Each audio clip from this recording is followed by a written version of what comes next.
Now, we're going to start spraying some stuff. But before we do, we're going to talk about that a minute. I'm going to tell you this. There's nobody out there who can teach you how to spray, up to and including me. I cannot teach you how to spray. I can teach you about spraying. Spraying comes with practice. It's like carving. It's like anything you do. You are not going to pick up a spray gun and be able to get really good results your first time out. It's not going to happen. If it does, consider yourself the most fortunate individual in the world. It takes practice, practice, practice. And practice can be expensive. Buying finishes and spraying and messing up furniture, it's not good. Here's the way to learn to spray. This is a piece of cardboard with a piece of that craft paper taped on it. Paper bag, cardboard. You can get you some cardboard boxes. Tape them up. Square box. Take some small ones, stack on top. Big pieces, get your refrigerator box. And practice. A good liquid to try, how about water? Works great. Here's what else you can do. Take you some water, put you some food coloring in it. And you'll practice your technique and get a feel for your gun. Get a feel for what we're getting ready to talk about, patterns, spraying corners. Make yourself openings where you've got to reach up in and under and around. Practice, practice, practice. And a little bit of water and food coloring and some cardboard boxes or some craft paper is about the cheapest way you can do it. And does it work? It works great. You can emulate and simulate anything. And practice, practice, practice. You can't practice enough. And get a feel for it. Then move to some finished stuff.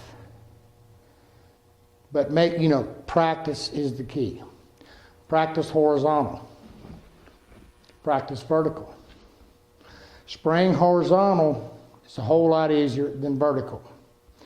Because one of the things when people are spraying horizontal, they have a tendency to just flood it on. Not a good thing. And we'll look at all of that. But practice on something. Something just like this, like I said, here's craft paper. In my spray gun right now I have water with a little bit of food color.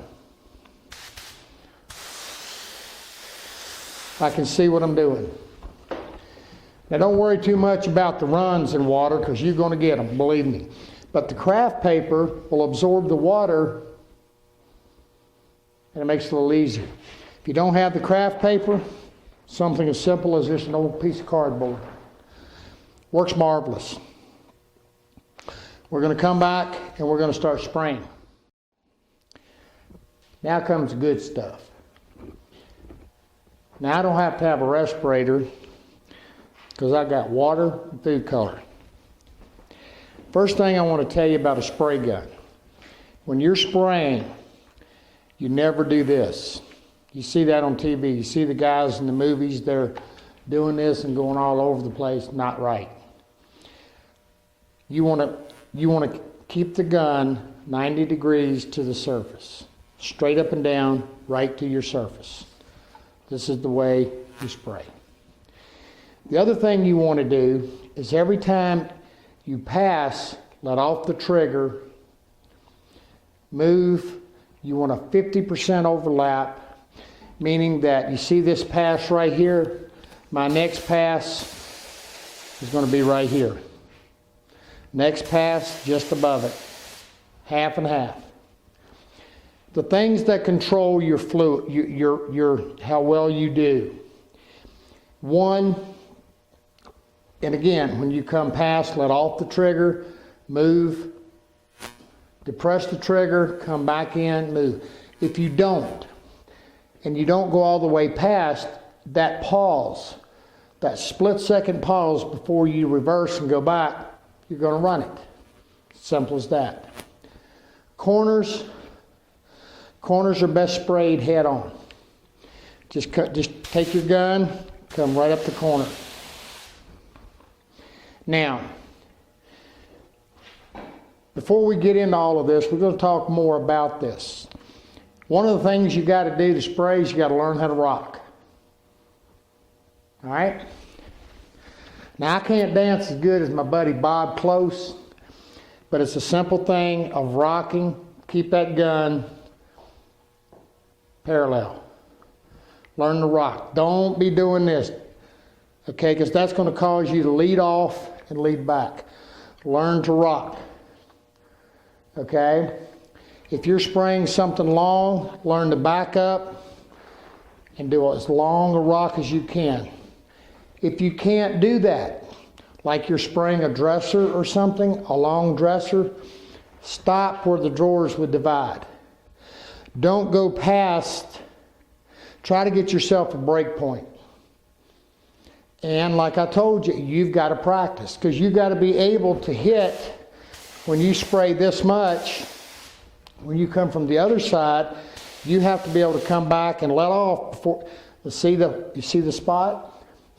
I've got to get it to where I'm a good shot. If I don't get even coverage.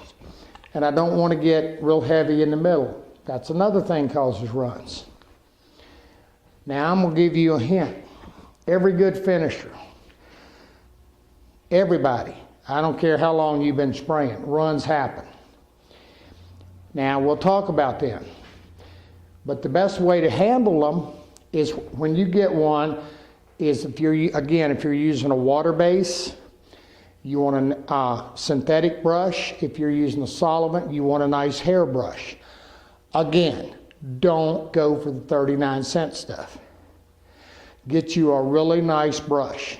If you get a run, simply brush it out as quickly as you can. If on the other hand, it has started to set up, if you're using water, you can dip your brush in a little bit of water. Don't have it soaking wet, and use it to soften your finish back up to flow it back out. You have to put another coat, and you'll probably have to scuff sand that smooth. Where a run gives you an issue is when you have, is right in here, where you get this big buildup. The finish is much thicker. And when it's that way, to have a brush that you can simply blend it out and let it dry, and all you got's a little bit of brush mark, just makes sense.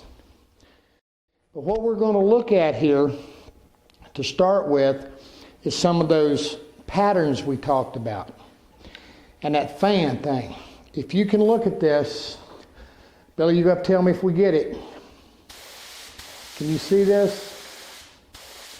I've got a fan that's about 6 to 8 inches wide.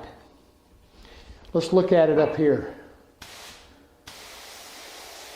And if you look at it, it's even top to bottom,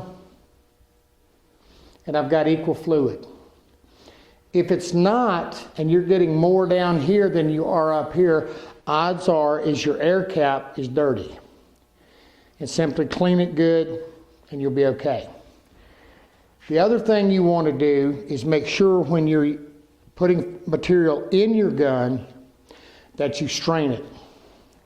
Something as simple as these little strainers, usually a medium mesh. Always strain it.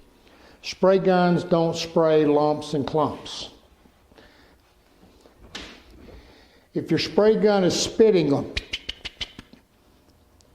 odds are you're either out of fluid, or again, the air cap, or the fluid needle and nozzle is dirty, or you've got a backup in here.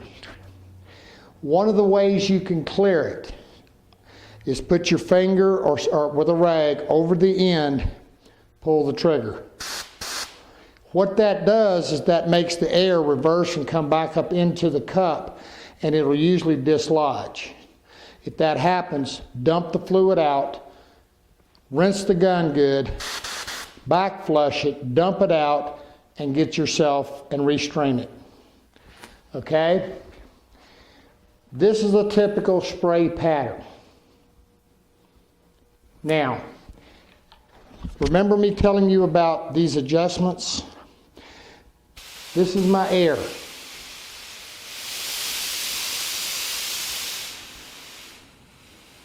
I can turn it up or down. This is my fan. If I adjust it in, if I turn it down, I'm concentrating my fluid. When I do that, I probably also want to decrease the amount of fluid. I can actually take this down to where I can do some very delicate work.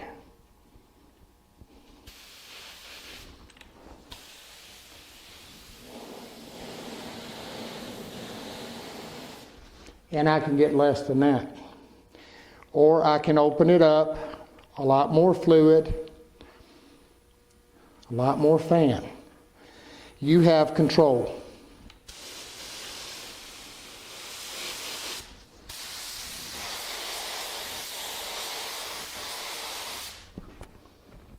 Okay, now,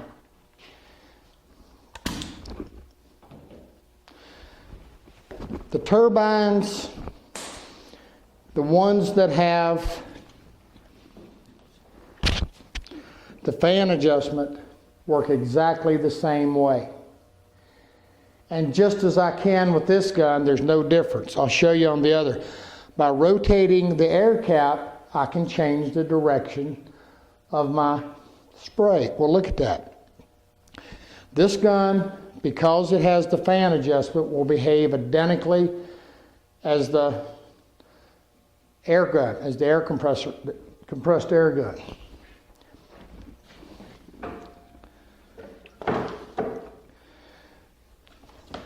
This turbine is different. It has only a fluid. I can't adjust the fan, but I showed you it's got the directional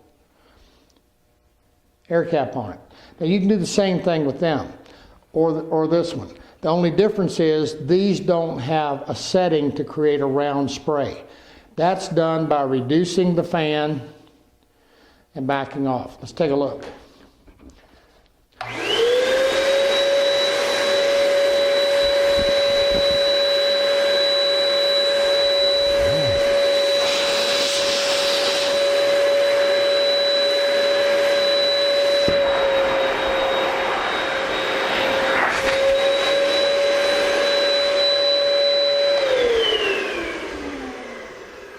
Now, how can I control the amount? That's simply done. I can control a lot by reducing the fluid.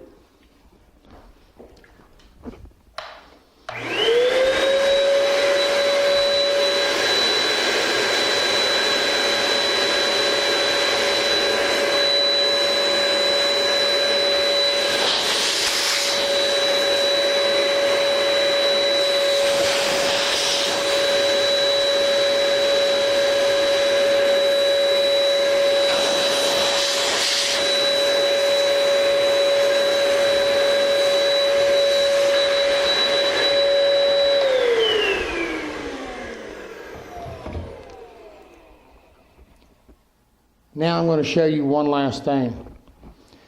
This gun has a number 2 nozzle in it. That's the big one, pretty good size. And I've opened up this fluid. I want you to watch what happens.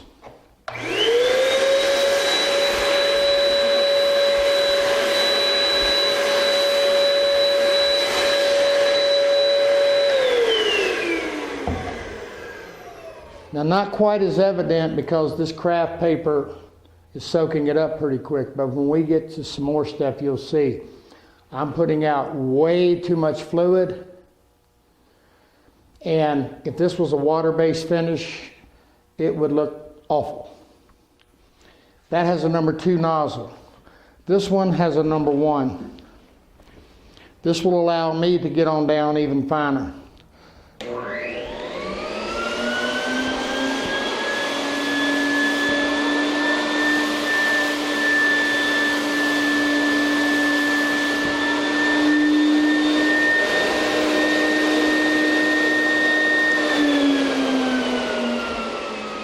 Now, what's not evident to you until we get to spraying something with actual finish and solids is how the atomization, remember that atomization thing, breaking it up. What this is not showing you is the difference in that, but we will be looking at that. Now, all we've got here is some mock-ups, 2 cardboard boxes. We keep telling you, these are good ways to practice. A little bit of water and food coloring. You can use Kool-Aid. Because what you want to do is understand what you're doing and how the spray guns are going to work. Now, here's a tough situation. We've got a small confinement here. But down here, we actually have a larger confinement, but we have a back in it. When you spray a finish and you have a back, you get what's called bounce back.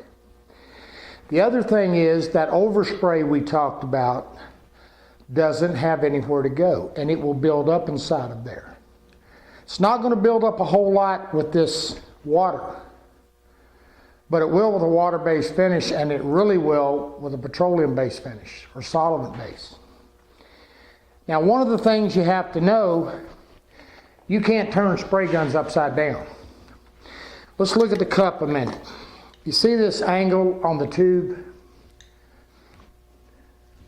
This is made to sit on the spray gun with the lever in the front, so it's made to set this way.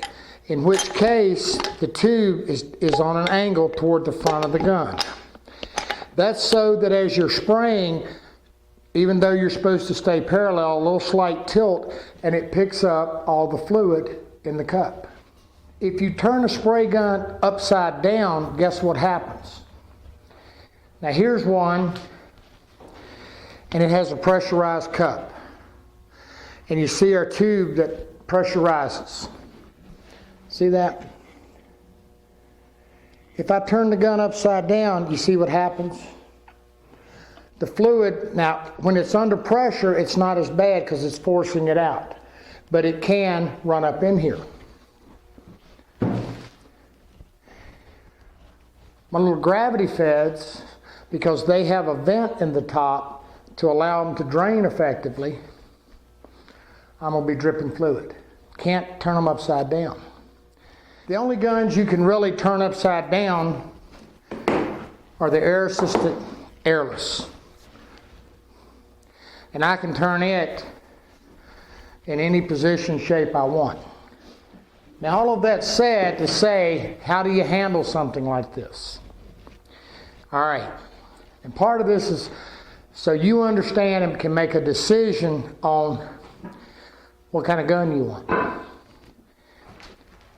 If I'm trying to take this gun and I'm trying to get up in here, I really can't. But I can angle it and I can flip this nozzle to get my pattern where I want.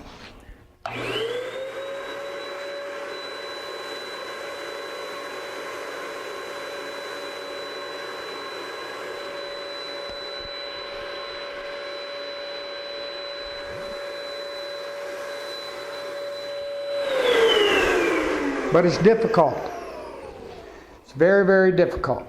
I would spray this is I would actually turn it. Because of our wonderful construction here, it might not stand up by itself. I'd spray the bottom, flip it. Now this becomes my bottom, and I'm not trying to turn dramatically up inside. Here's the other thing, is that by going all the way through, I don't have a break point. I can go past it versus getting a block. We're going to look at that real quick. I got more spray hoses here than I hope you do.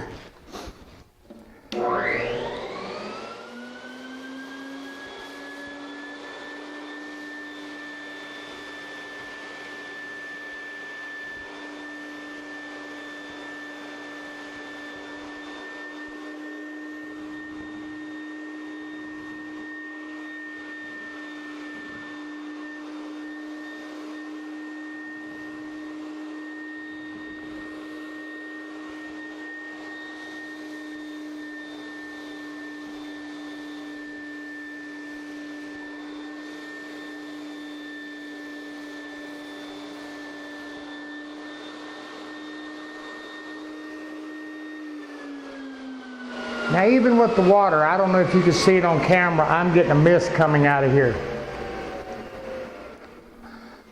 Unless it's absolutely, even if I'm just doing a standard little bookcase that I really need the back to help me square, I'll sneak me a couple little corner blocks in there just to help hold it, and I'll do my finishing. Then I can spray my back all laid out. Even if I'm brushing it or wiping it, get inside corners and in these areas are tenacious. The other thing that happens, and we're going to look at that just in a minute, is they're also an area that's extremely prone to run because they gather the fluid. They gather the finish. We're going to come back and look at this in a little more, and we're going to show you some fine furniture making. And I'm going to tell you this before you see this, and maybe at some point, but right now I'm just not willing to give up the design on this, so don't bother asking. I'm just not going to do it.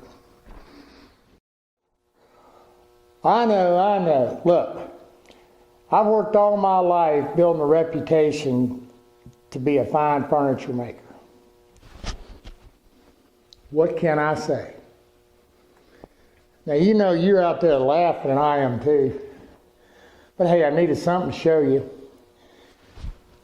And again, as funny as it is, it's extremely practical.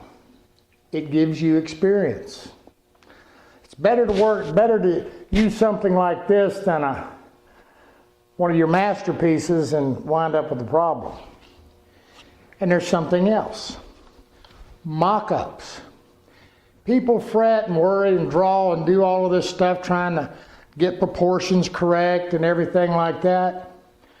Guys, some staples, some tape, or a few screws and some cardboard.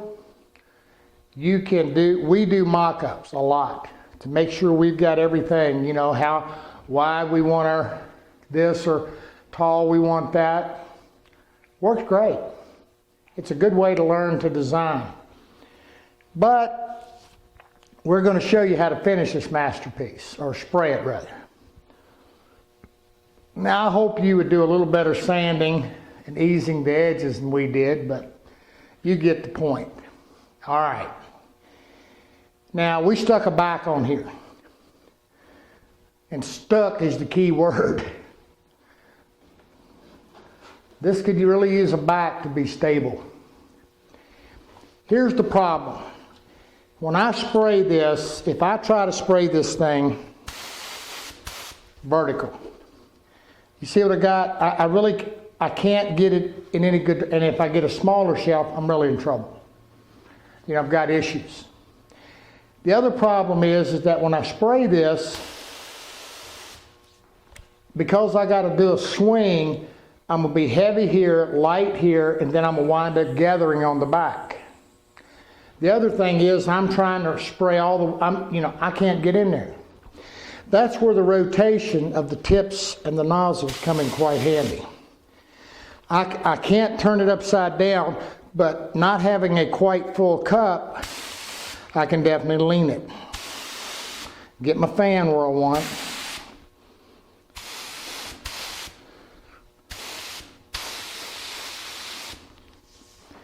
And I can do that number. Now, that said, now I've got this problem. Now I can do the same thing, but you see I'm getting a drip here now, so I got an issue. To spray that's where something like this turntable really works nice, and that is because now I can spray the front,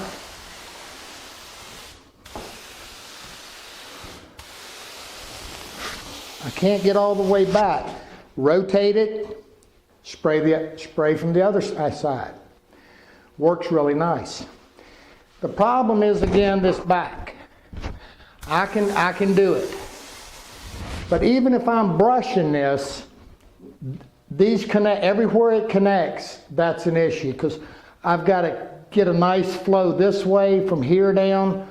Instead of just being able to lay that out and do it, it's difficult. Now, I told you in one of the other segments back when we were looking at the corner cabinet, and a corner cabinet's a good example because I've got the sides and I can't build it. They not only make the sides, but they form a back.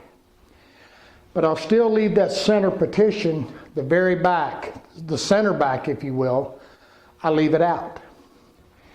Now, but I also told you on that I would be prone to tape off my dados, finish my inside before I put it together. But the reason I want you to see this is because that's not always possible. Okay, and it can be a little bit difficult to get in there. And I want you to aware of that. So when you're building this thing, think about how you're going to finish it. And in some cases, doing a pre-finish, particularly on the inside of something that's going to be finished, makes sense. If this were a chest of drawers, odds are you wouldn't have solid partitions in here. You can stick your arm in and you can get inside. The other thing is you could brush it or whatever, because it's not a premier surface. All we're doing there is balancing. What do I mean? I'm a big proponent of whatever you do to one side of a piece of wood, you do to the other. Now, this is just a fact. I've been building furniture for a long time, and I've used big, wide, massive panels and stuff. And I have always finished inside and out. Now, if I was finishing this outside, I might wind up with 4 coats on it or whatever the case may be. As long as I get a couple coats inside. And the reason for that is wood expands and contracts by absorbing moisture and having moisture escape from it, humidity.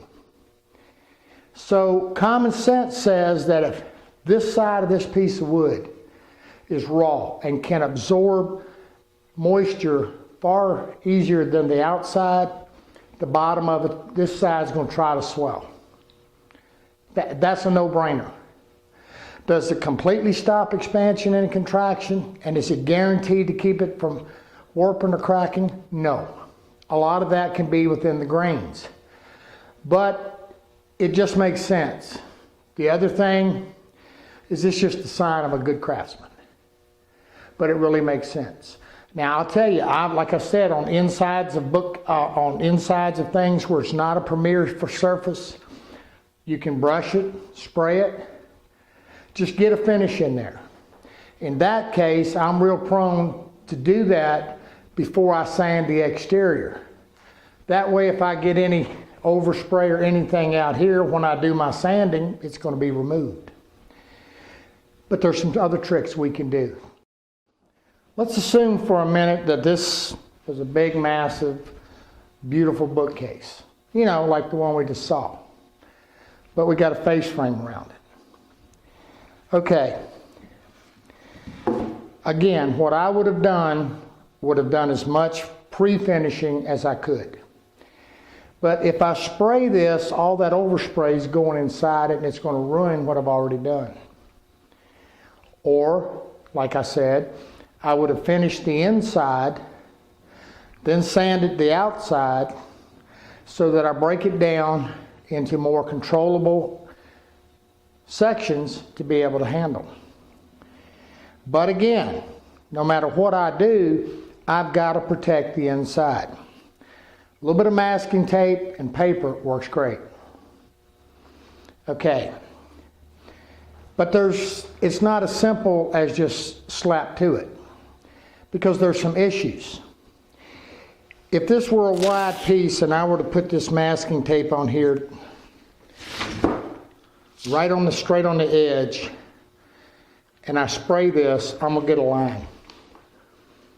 Not a good thing. On the other hand, now this is an old auto body trick. We do what's called a back tape. Now I'm gonna show you this. What I would do, and I would probably use a little wider tape just to make it easier.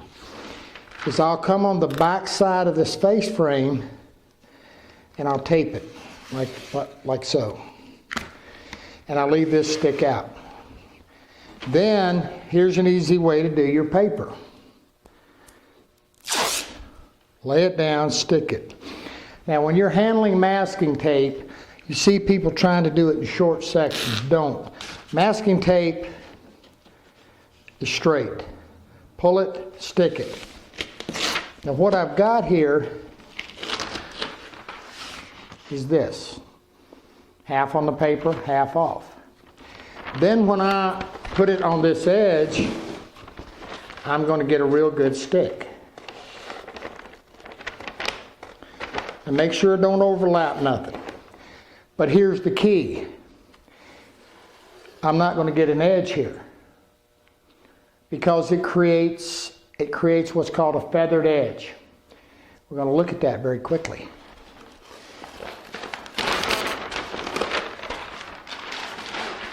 Assuming I'm doing let's say a faceless. Here's what it does. If I tape this off on an edge, my finish is going to build right there. When I remove my tape, I'm going to have a sharp, defined edge. On the other hand, if I let this tape overlap,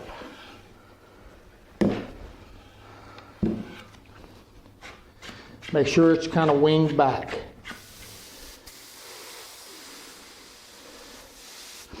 When I spray this, what happens is my finish comes this way and it tapers and feathers into that edge. Now, and what it does is when I take my tape off, I don't have a defined line. Play with it a little bit, it works great. Now here's another place that it really is neat. When you're sanding between coats of finish, sand throughs are a nightmare. And we'll look at those a little later. But here's a tip.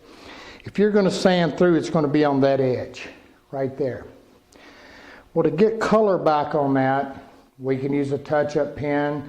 We can take a brush with a little bit of finish or a little bit of stain, whatever the case. But oftentimes that's very difficult because it's already got some finish on it. It's real hard to get the stain or the dye or whatever we're using to stick or to take. So to be able to dust a little bit of color on there is really nice. But again, we're going to be blowing it all over if we're not careful. I can simply tape this off. Now here I've got a defined break. I've got a defined edge on this raised panel. So I would take a little bit of paper and a little bit of whatever, and I would protect that area, and the same thing up here. But then I'll take my tape, let it overhang. You already figured it out, hadn't you? And I kind of roll it back just enough. Now here I'm actually rolling it back just a little bit beyond the edge. Can you see that? I'm leaving about a 1/16 or whatever I need. But again, that fold allows me to feather the finish in instead of getting a defined line. Then I can tune my gun down a little bit, get a really fine mist.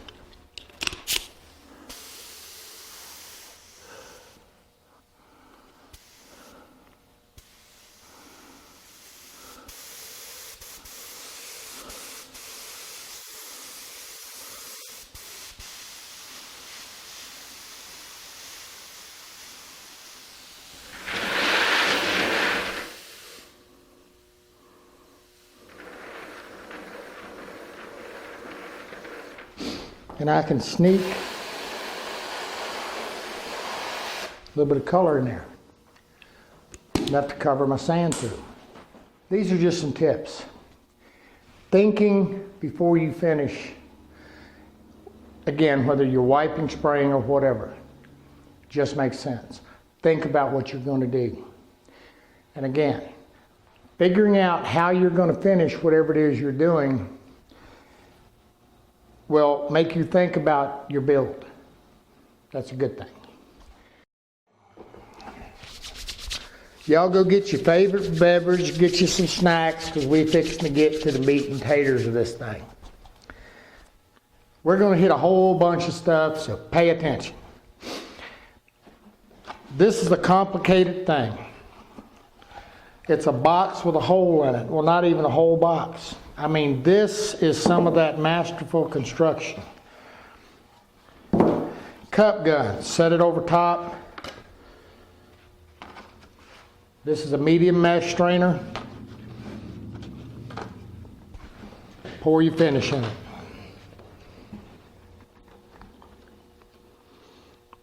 I know this sounds dumber than a rock, but hey,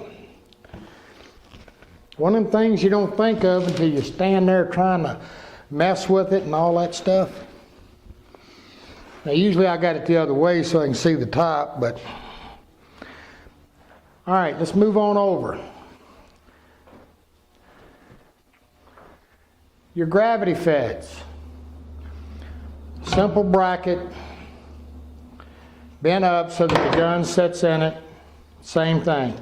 Open it up, put your filter in it, pour your finish in, put it to a side. Something as simple as an insert by the hardware store to go into a gallon can, particularly when it's real full, helps you from not making quite such a big mess. I'm a good one to talk about a mess, huh? I mean, oh well. We spray finishes. All right, all done. Now, this is water-based. I'm going to give you a hint. When you're using water-based, don't leave it open. Remember I told you water-based dries pretty quick. It also does in finishes. And it can get kind of gooey. Back here, you're going to see the range of our water-based finishes. We got Target, ML Campbell, Gemini, General Finishes, and Pure. You're going to ask me which one I like. Yep. Wasn't a good product, wouldn't be showing it to you. But what we're going to talk about now, because we've got them ready, is runs. Now I'm going to clue you in.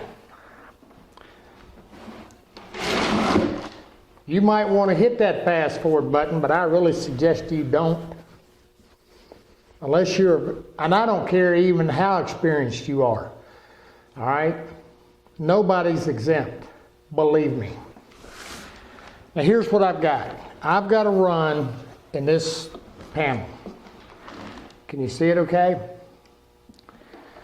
Now, this is what we don't want. Remember I told you we don't want that heavy buildup there. That's the problem. Now, the problem with that is that it's a whole lot thicker here than it is in our surrounding area. Now this panel has been through our classes and everything else, and that's where the run comes from. But anyway, how do you deal with it? There's a whole bunch of ways. Remember we showed you these cabinet scrapers? Well, having you a nice thin one is one way. But you got to get it dry. You can hear that. Here's your problem. You got to worry about cutting through it out here.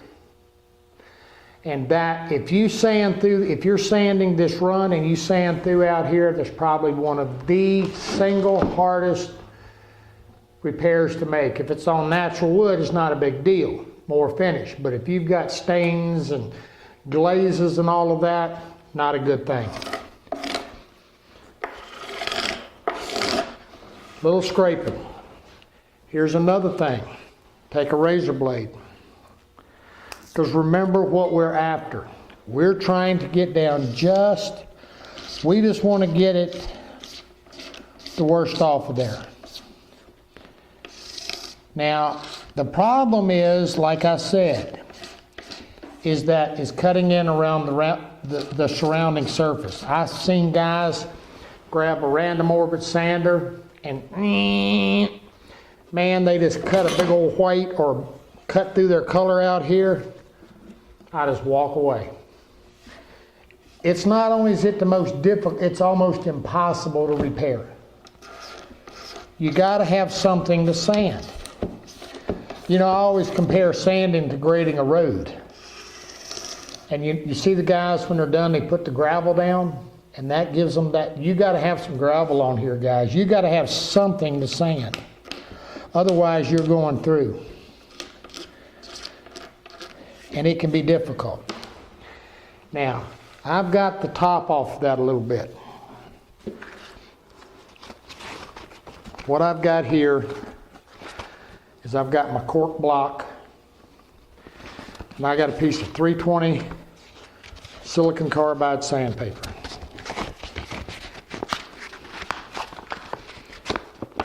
Now this is dry. I could dry sand this, not an issue. But I got a feeling most of you guys aren't going to do that. I don't think you're going to wait till it's dry. Matter of fact, I know you're not. You know, you're not going to have that much patience. Secret ingredient here. Water and some soap. Dish soap. Which one do I use? Actually, I like Ivory because it doesn't have any of the stuff in it. And I'm going to block this out very gently. But you know what? I'm not going to try to get it out. All right? But this has got a lot of finish on it, so I really could. All right, if you can look right here, see this one? It's just a little. And take a razor blade. You can see what it's doing. Now, if I had several coats on here, several meaning 3 or 4, I wouldn't be scared to sand that.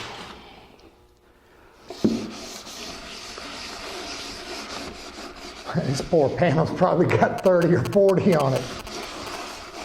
The odds of me sanding through here is non-existent.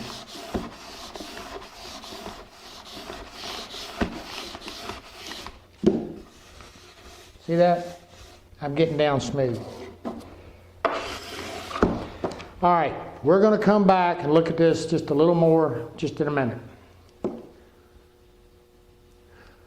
Sorry guys, I had to go get my squeegee. Now, this is just a plastic squeegee, and if you want to know, this is actually a little spreader that's used for spreading body filler. I picked it up at the Auto Body supply store. They also make sometimes just a little rubber squeegee, something as simple as a credit card. Don't get it on a magnetic strip. Just don't. Anyway, here's what I've done. All I've done is got it down. Now again, I'm assuming, and I'm talking to you as if this were a first coat. All right, because that's where going through it. Again, if you don't have something out here, you're going to cut through the color. Now the other thing can happen is when you let that run get big and gobby, is you'll look right here. We have a loss of adhesion.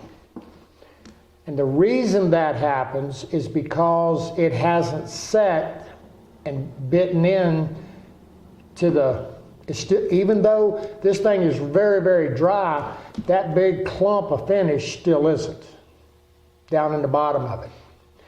Now, we've talked a little bit about evaporative, okay, and reactive finishes. Evaporative finishes, shellacs, regular lacquers, they're the worst because they depend entirely upon the solvent evaporating out for them to cure. Softer finishes, okay, oils and whatever. You shouldn't get around in oil, but anyway. Now when you get into the catalyzed finishes, they're a lot easier to get it out because that run is catalyzed, and that run will harden all the way through. That's in a post-catalyzed. That's the one you actually physically have to add the catalyst to. Now, we've talked a little about this. You've got pre-cats. What is that? Again, it's a catalyzed product, but it has the catalyst already added into it. They typically take somewhere between 8 to 14 days before they do a full cure. So they're going to behave just like a regular lacquer or shellac will, which means that big gob of run is going to be soft.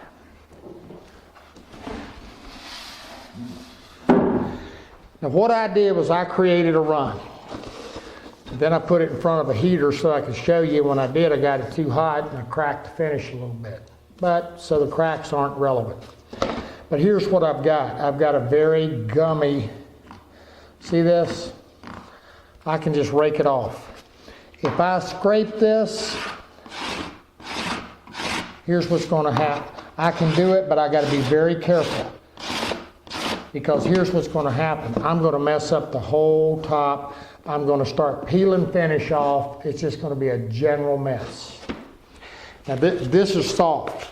This again is where all I want to do is take a little bit of soapy water and I want to knock that top down. Just a little. I'm not even going to attempt to get it out. Now, once I've gotten it down, that's what I use the squeegee for, to get the water off. How would I handle this? Now I want to show you this. Remember what I told you? See right here? It's already pulling the color off. If I keep sanding, it's going to get way out here. Not peeling, but sanding through.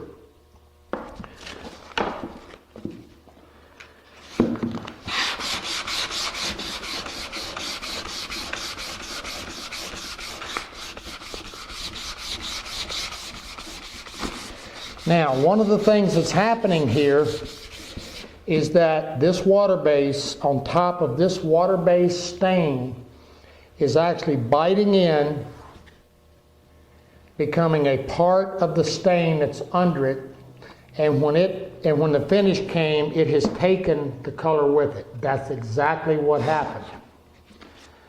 Now, I waited till this point to tell you this because I wanted to show it to you. One of the things I like to do to avoid situations just like this. This is where spraying on a little 1 pound cut of shellac will set the stain, lock it down, and prevent this type of thing, because the next coat is going to be biting into the shellac. Shellac is compatible, and I'm talking about a de-waxed. All right, shellac is compatible with every finish I can think of. Now, common sense says it would not do well. It's no point. Putting it under an oil finish would be, that doesn't work, because oil finishes are made to penetrate for the most part. Put down a water-based stain. Put on a couple 1 pound coats of shellac, or even a 2 pound cut. Lightly sand it, smooth. Then, to increase the durability of the shellac, put you on a couple coats of a good gel urethane. You got a quick, easy home finish that's really hard to beat.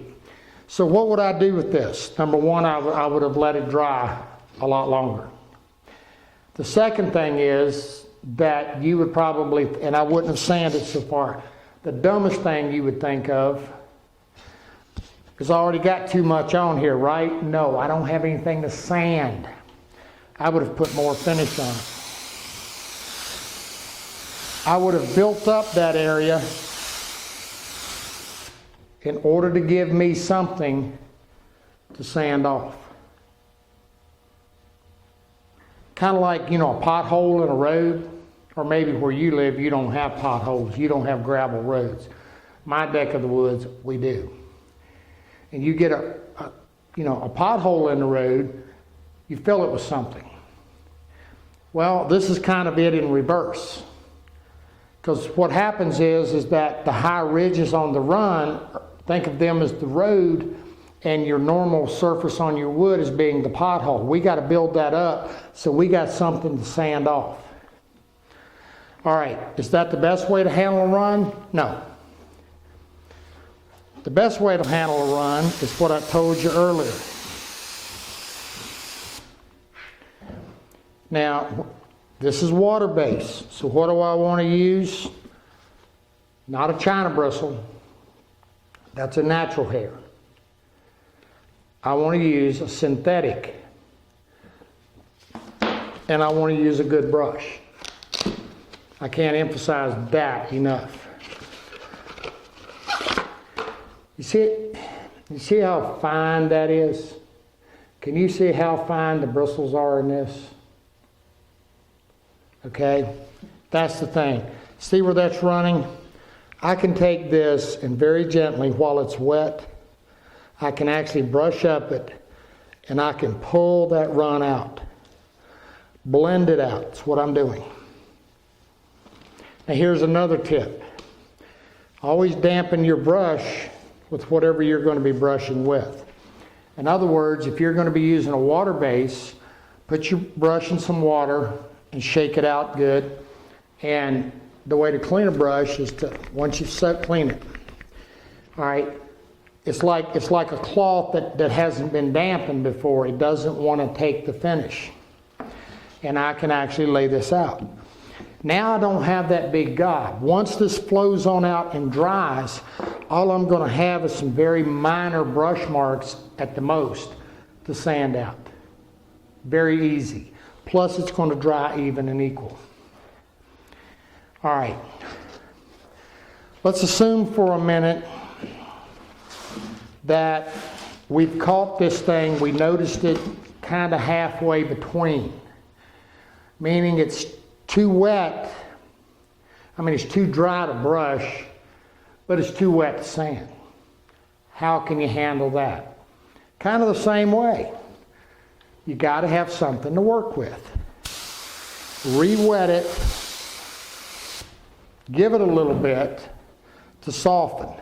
Now very gently, again, just kind of barely hit it. Okay? There's one other thing you can do. If you catch it and it's really getting bad. Hi. Now I usually prefer a little wider piece than this. All right, you're going to like this one. Now again, you don't want to do it if you got a situation where it's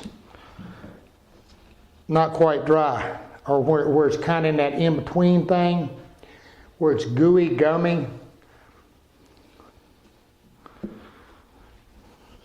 I'm having trouble getting a run.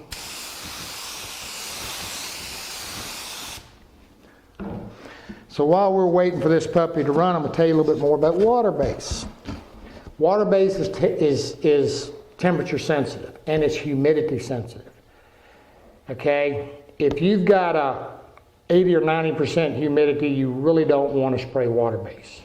A lot of lacquers, solvent bases are the same. See this cloudy look you're getting? That's because water base kind of goes on white looking, but it dries clear. Now the problem with this is that what it will do is it absorbs the humidity out of the air. That's the same thing you want to be careful of, and why you want good water traps and filters on if you're using compressed air, because you can also mix moisture into it. Yeah, it's coming on down there pretty nice, isn't it now? Okay. Here's one. All right, ready?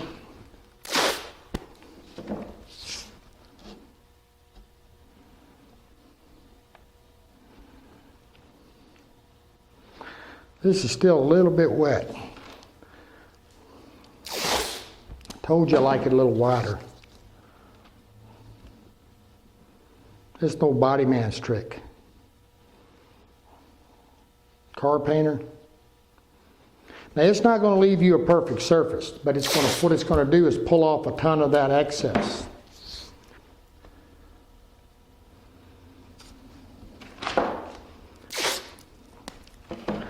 Then you're going to do the dumbest thing you've ever thought about doing in your life. Let it set up a minute.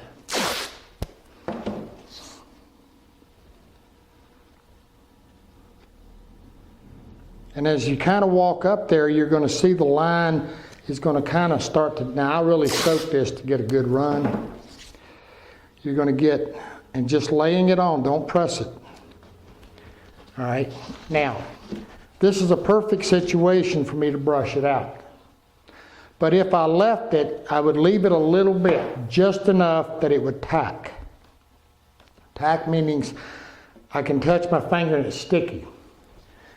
Then to give me something to sand, I dust back over it, just a little bit.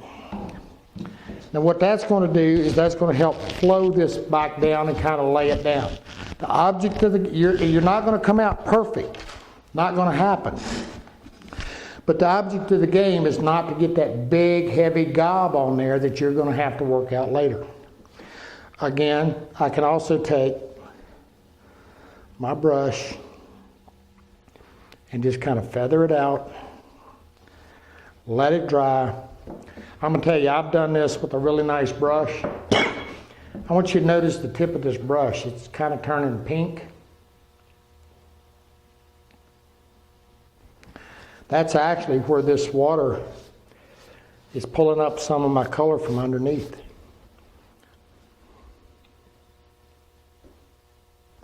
Now that's why, again, that little seal coat of shellac.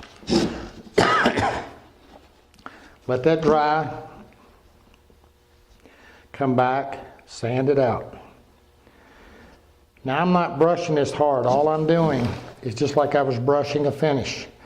I'm tipping it off. I'm just barely smoothing it out.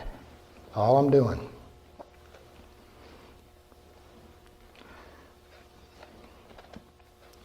I've actually done this with a good brush, and when it dried, I couldn't tell where I did it. That's kind of handling runs. Again, the biggest single key is don't try to sand it if it's gooey. It's best to deal with it as soon as you can.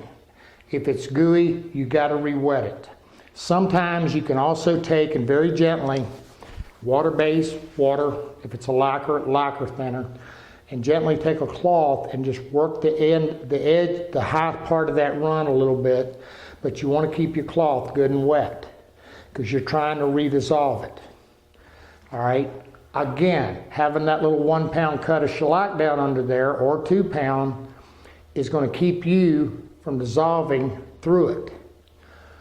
Now that's not true on solvent base, because solvent and solvent, both are evaporative, so one's going to soften the other, so go very easy. All right, kind of runs in a nutshell. And then if you're really good, after you get a lot of practice, okay, of course there's nothing wrong with a quick finger down it or slap it with your hand. Ooh, that's runs, guys. All right, before I go to the finishes, I was prepping this raised panel door. This is the one we've been doing, one of the ones we've been doing all kind of testing and doing this and smearing stuff all over. But anyway, what I wanted to do was to get a nice even stain on it. But because this is an old door years ago, this raised panel around the outer edges got stained with an oil-based stain. And it did okay everywhere but one side. And I think you can see it's light. Very light. So doing my little back tape thing that I was showing you, I'm going to show you how I'm handling this. I've done everything and it's just not going to take a stain in there. So I'm going to dust a little bit in there. And what I'm doing is I'm obviously reducing my fan size, making it very small, and I'm cutting way down on the amount of fluid I have.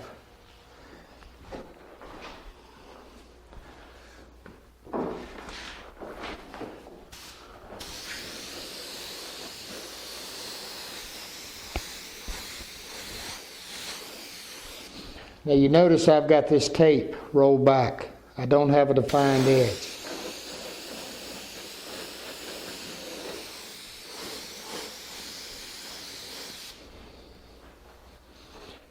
Now down here on this bottom, this is that one, you remember this one? See there? This thing's just sapwood all over the place. And you can see right here on this raised pan, right here where the glue seam is, this side of it's very light. So, I'm going to do the same thing, but I'm going to do something different.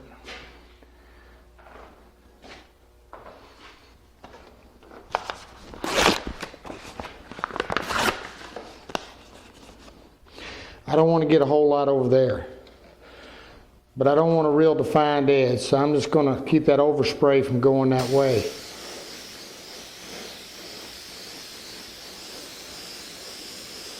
And by tuning it down very, very small, like that, I can actually blend it.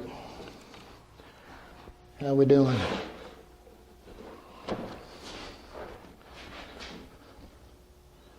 I think that'll do. Now all I've got in here is a water-based stain. Just dump some in the gun.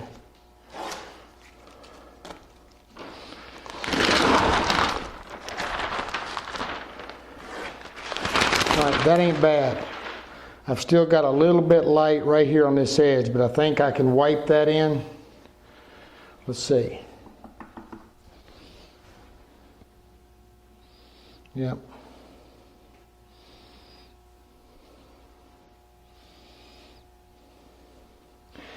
Now, still got just a little bit right here in that corner.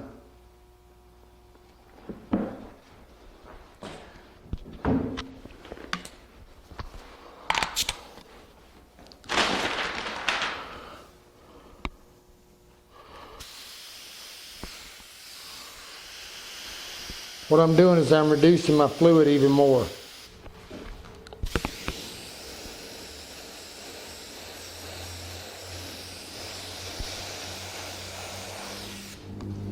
Might help if I can see.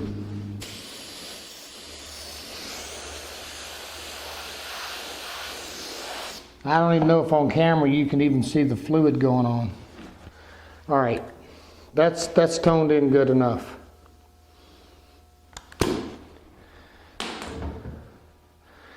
Now the other thing I've got, right here on this edge, I'm a little bit dark. Now by taking, what I've got here is a piece of that Abernet. It's 600, and the reason it does well is that, again, it's got that open pore. So to kind of, and the other thing is I can wash it out. So what I'm going to do is I'm actually just taking some 600 and I'm pulling a little color off. Here we had to add it. I'm just pulling, and because it's 600, I can kind of go across the grain.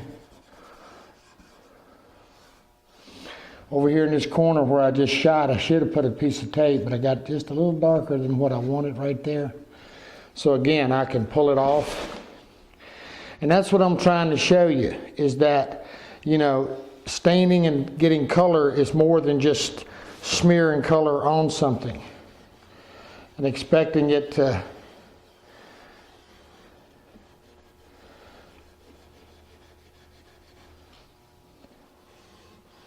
so anywhere it's dark, if I get a little too dark, I can pull it right off and bring my color in a lot better. All right, now I'll tell you something. When if I had something that was, you can obviously see here, one of the things I would definitely plan on doing would be to glaze it. Just because when you've got all these adverse colors, sapwoods and all this stuff, it's really tough sometimes to get it just perfect. And that glaze coming over top is going to help to blend it all together. Hold tight, I'm going to show you something. Remember me telling you about how those furniture factories do things? We're going to be dealing with this thing in spraying, but I want you to look at this. Now this came from a very, very high-end, well-reputed furniture company. It's actually soft maple, but my word, look at the glue lines, the adversity of colors. See this?